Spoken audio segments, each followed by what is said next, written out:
A bookseller buys a number of books for 1760. If he had bought 4 more books for the same amount, each book would have cost 22 less. How many books did he buy? अब देखिए total amount उसके पास कितना है, total amount same ही है। उसने कहा है कि भाई इसने 1760 से उसने क्या करा, कुछ बुक्स बाय करी। नंबर ऑफ बुक्स उसने स्पेसिफाई नहीं किया, तो हम मान लेते हैं कि वो नंबर ऑफ बुक्स कितना है, नंबर ऑफ बुक्स उसको मान लेते हैं x। इतना क्लियर है। अब उसने क्या करा कि उसने कहा कि भाई अगर मैंने इन बुक्स की जगह मैंने 4 बुक्स और एक्स्ट्रा खरीद ली होती तो यहाँ पर नंबर ऑफ बुक्स कितनी हो जाती, x+4, और ये कितना हो जाता प्राइस 1760। अब ये देखिए कि यहाँ पर बुक कॉस्ट कितनी रहेगी, मतलब ये है कि एक बुक की कॉस्ट कितनी रहेगी, कॉस्ट ऑफ ईच बुक, ये कितनी आनी चाहिए। अब यहाँ से अगर हम कैलकुलेट करके देखें तो ये वाली वैल्यू कितनी आएगी, इसको हम ऐसा बोल सकते हैं कि 1760 बाय कितना होना चाहिए, 1760 बाय x, और यहाँ से कितना आएगा 1760 बाय x+4। इतना क्लियर है। अब उसने बोला है कि यहाँ पर हमारे पास अगर हम इस नंबर को अगर हम यहाँ पर x+4 डेज बढ़ा देते हैं तो हमारी जो बुक की कॉस्ट है वो 22 कम हो जाएगी, 22 लेस हो जाएगी। इतना क्लियर है। अब हम ऐसा बोल सकते हैं ना कि यहाँ पर पहले बुक की कॉस्ट कितनी थी, इतनी थी 1760। इतना क्लियर है। और जो बाद वाली बुक की कॉस्ट कितनी है 1760 बाय x+4। बाद वाली जो बुक की कॉस्ट है वो पहले वाली से 22 कम हो जाएगी। इतना क्लियर है। इस तरीके से आंसर आएगा। अब इसमें हम क्या लिख सकते हैं कि यहाँ पर हमारे पास 1760 बाय x+4 रहेगा और ये कितना रहेगा, इसका एलसीएम x आ जाएगा, 1760 माइनस का 22 इंटू x। पूरे में से हम क्या कर सकते हैं 22 से अगर हम देखें तो 1760, इसमें से हम 22 कॉमन ले लेते हैं। जैसे ही आप 22 कॉमन लोगे तो यहाँ पर माइनस का x बचेगा। क्या हम इसको 22 से डिवाइड कर सकते हैं? बिल्कुल कर सकते हैं। अगर हम ध्यान से देखें तो यहाँ पर हम इसको क्या लिख सकते थे 1760, इसको अगर हम 22 से डिवाइड करते हैं तो कितना आता है, ये आ जाएगा हमारे पास 11160। ये कितना आ गया 80 आ गया। मतलब ये है कि अगर हम इस पूरे पार्ट को 22 से डिवाइड करेंगे तो ये 80 आ जाएगा बाय x, और यहाँ पर कितना आ गया x+4। 22 से ये कैंसिल आउट हो जाएगा, यहाँ पर भी 80 आ जाएगा। इसको इससे मल्टीप्लाई कर देते हैं तो 80x, और इसको इससे मल्टीप्लाई कर देते हैं तो कितना आएगा 80 माइनस x इंटू x+4। इतना क्लियर है।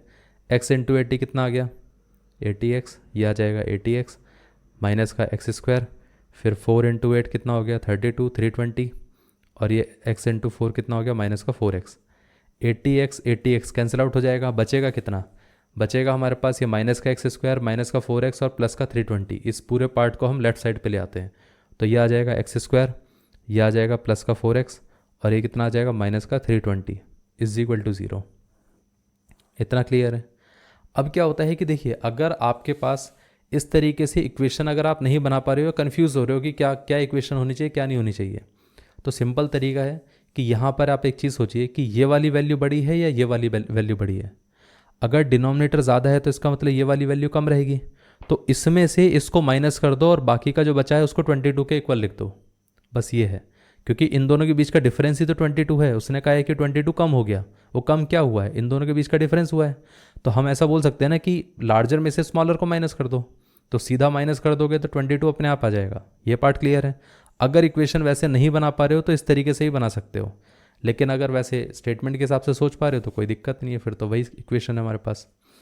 अब यहाँ पर देखिए हमें इसको स्प्लिट करना है। स्प्लिट ऐसे करना है कि हमारे पास उन दोनों नंबर्स का जो सम है वो कितना होना चाहिए, प्लस का 4 होना चाहिए, और उनका जो प्रोडक्ट है वो कितना होना चाहिए, वो होना चाहिए माइनस का 320। इतना क्लियर है। अब यहाँ पे एक चीज़ सोचिए कि अगर हम इसके फैक्टर करके देखें तो वो कितना आ जाता है। पहले तो हम माइनस को हटा देते हैं, पहले इसके वैसे फैक्टर करने की कोशिश करते हैं। तो देखिए 32 इंटू 10, इसको हम ऐसा ही बोल सकते हैं कि ये कितना हो गया 4 इंटू 8, और ये कितना हो गया 2 इंटू 5। इतना क्लियर है। अब आप एक चीज़ सोचिए, क्या हम ऐसा बोल सकते हैं कि 5 इंटू 4 एक ये वाला पार्ट आ गया 20, और ये 8 इंटू 2 ये आ गया 16। इतना क्लियर है।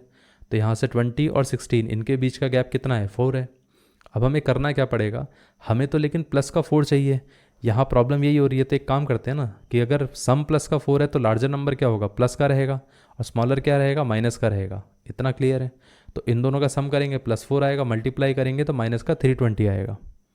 तो हम इसको ऐसा कर सकते हैं, प्लस का 20x माइनस का कितना आ गया 16x माइनस का 320 इज इक्वल टू 0, और ये x²। इसमें से हम x कॉमन ले सकते हैं, बचेगा क्या x+20। इसमें से हम क्या कर सकते हैं, माइनस का 16। अब देखिए माइनस का 16 अगर हम कॉमन ले लेंगे तो यहाँ पर x बचेगा, माइनस बाहर चला गया, 16 चला गया, तो यहाँ पर क्या बचेगा, प्लस का 20 इज इक्वल टू 0। x+20 दोनों में से कॉमन आ सकता है, तो यहाँ पर ये कितना आ जाएगा x+20, और ये कितना रहेगा x, और ये कितना रहेगा माइनस का 16 इज इक्वल टू 0। ये अगर 0 के साथ इक्वेट होगा तो x की वैल्यू माइनस का 20 आ जाएगी। अब ये अगर 0 के साथ इक्वेट होगा तो x की वैल्यू 16 आ जाएगी। अब एक चीज़ सोचिए कि नंबर ऑफ़ बुक्स, किसी भी नंबर ऑफ़ बुक्स को अगर आप देखोगे तो वो पॉजिटिव ही रहेगा, नेगेटिव तो हो नहीं सकता है। तो ये वाला पार्ट पॉसिबल नहीं है, इसका मतलब यही पॉसिबल होगा। इतना क्लियर है। तो इसका मतलब ये है कि नंबर ऑफ़ बुक्स हमारे पास कितनी थी, नंबर ऑफ़ बुक्स कितनी थी, नंबर ऑफ़ बुक्स हमारी 16 थी। ये पार्ट क्लियर हो गया। तो ये आंसर है हमारा।